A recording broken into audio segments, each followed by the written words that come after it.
അതായത് ഇപ്പം നമ്മൾ ശ്രദ്ധിക്കാൻ ഇടയായ ഒരു കാര്യം, നിങ്ങളെല്ലാവരും ഈ അടുത്തുള്ള ഇൻ്റർവ്യൂസിലെല്ലാം വരുമ്പോൾ സാറാണെങ്കിലും വി ഡി സതീശൻ സാറാണെങ്കിലും എല്ലാവരും വരുമ്പോൾ നിങ്ങൾക്ക് ഭയങ്കര ഒരു ഉറപ്പുണ്ട്, അടുത്തത് ഞങ്ങൾ തന്നെയാണ് വരാൻ പോകുന്നത് ഭരണത്തിലേക്ക് എന്നുള്ളത്.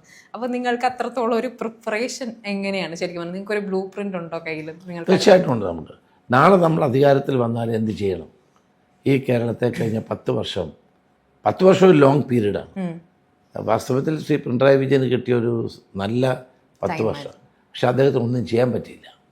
നമ്മൾ പ്രതീക്ഷിച്ച് കുറേ നല്ല കാര്യങ്ങൾ ചെയ്യുമെന്ന്, പക്ഷെ ഒന്നും ചെയ്യാൻ കഴിഞ്ഞില്ല എന്നുള്ളതാണ് ആകെയുള്ള ഒരു വിലയിരുത്തൽ.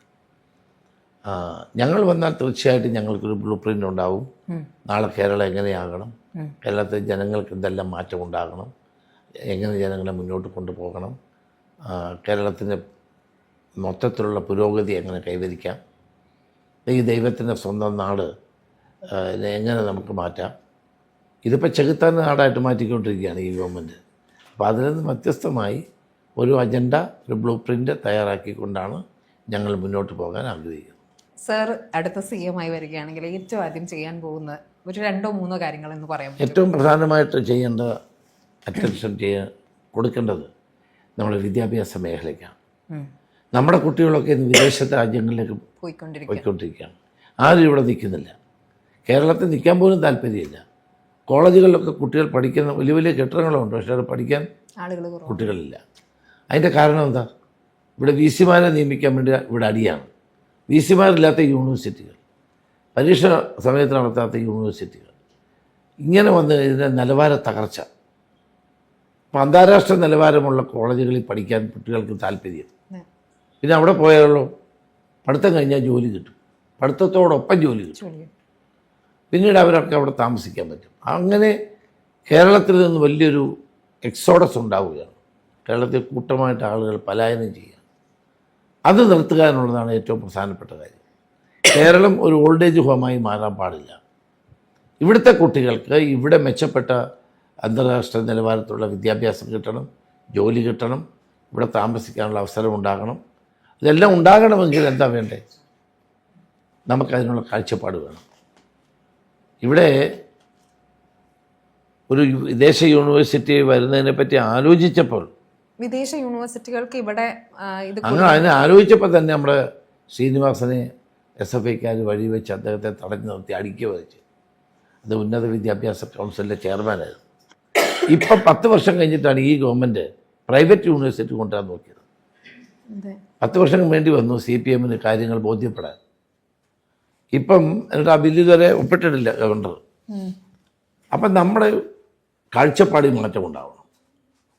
ലോകം മാറുന്നു, കുട്ടികൾ മാറുന്നു, അവരുടെ ആറ്റിറ്റ്യൂഡ് മാറുന്നു.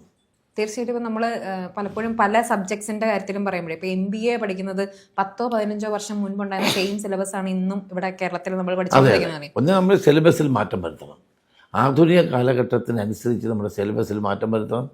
സിലബസിൻ്റെ ഭാരം കുറയ്ക്കണം. കുട്ടികൾക്കൊക്കെ എന്തോ ഒരു സിലബസ് 10ാം ക്ലാസ്സിലൊക്കെ പഠിക്കാറുണ്ട്. അത് മാറണം. മോഡേൺ കാഴ്ചപ്പാടിനനുസരിച്ച് കുട്ടികളുടെ വിദ്യാഭ്യാസത്തിൽ മാറ്റം വരുത്തണം. ഇപ്പോൾ AI ഒക്കെ അല്ലേ പ്രധാനപ്പെട്ട ആർട്ടിഫിഷ്യൽ ഇൻ്റലിജൻസ്, മെഷീൻ ലേണിംഗ്, ഇതെല്ലാമാണ്.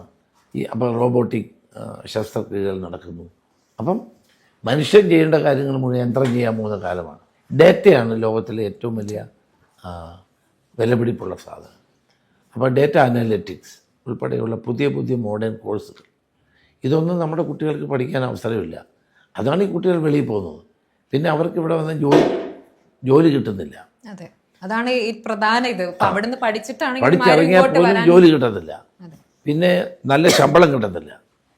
അപ്പോൾ ഇതെല്ലാം കൊണ്ടാണ് വെളിയിൽ പോകുന്നത്. ഇപ്പോൾ ഇവിടുന്ന് നഴ്സിംഗ് വ്യവസായ കുട്ടിക്ക് കിട്ടുന്നതിൻ്റെ 5 ഇരട്ടി ശമ്പളം ജർമ്മനിയിൽ പോയാൽ കിട്ടും. പിന്നെ എന്തിനാണ് ഇവിടെ നിൽക്കുന്നത്? അപ്പം ഡീസൻ്റായി മനുഷ്യർക്ക് ജീവിക്കാൻ കഴിയുന്ന വരുമാനം കൊടുക്കാനും ശമ്പളം കൊടുക്കാനും മികച്ച വിദ്യാഭ്യാസം കൊടുക്കാനും കഴിഞ്ഞാൽ ഇവിടെ നിൽക്കും. കാരണം ഈ കാനഡയിലൊക്കെ ആണെങ്കിൽ തണുപ്പും ചൂടും കാരണം കഷ്ടപ്പെടുകയാണ് നമ്മുടെ നാട്ടുകാർ പോയി. അതെ,